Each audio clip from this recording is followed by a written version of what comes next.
Bismillah wa salatu wa salamu ala rasulillah amma ba'd darasi na takwas cikin littafin Fada'ilu Sahaba fil Qur'an. Za mu tashi inda yake cewa qala ta'ala Allah madaukakin sarki ce lil fuqara'il muhajirin alladhina ukhriju min diyarihim, za a ba da dukiyan fai'u ga talakawa wanda suka yi hijira aka fitar da su daga gidajensu wa amwalihim da dukiyoyinsu, yabtaguna fadlan min Allah wa ridwana, suna neman falala daga wurin Allah da kuma yardan shi. Wa yansuruna Allah wa rasulahu, suna taimakon Allah da manzon shi, ula'ika humus sadiqun, waɗannan su ne masu gaskiya imani su. Sai kuma wani suka so ɗin kuma yace walladhina tabawwa'ud dara, sa'annan waɗanda suka tanadi gida da imani su ma za a ba su fai'u kenan, yace min qablihim,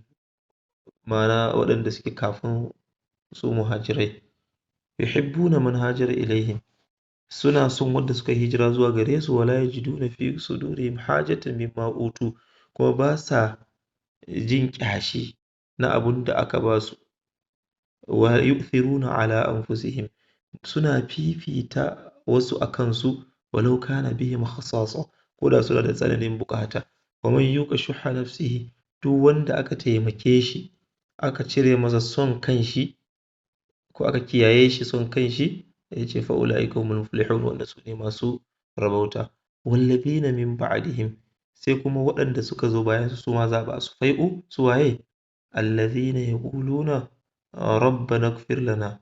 ko mu ce wallazina ja'u min ba'dihim yaquluna rabbana ighfir lana, wanda suka zo bayan sahabbai kenan, su ma waɗanda suke cewa ya Allah ka gafarta mana, wal ikhwanina alladhina sabaquna bil iman, da yan uwanmu da suka rigaye mu imani, wala taj'al fi qulubina ghillan, kada ka sanya ƙullata a cikin zukatanmu, lillazina amanu, ga waɗanda suka yi imani, rabbana innaka ra'ufur rahim, ya ubangijinmu kai mai tausayi ne mai jin kai.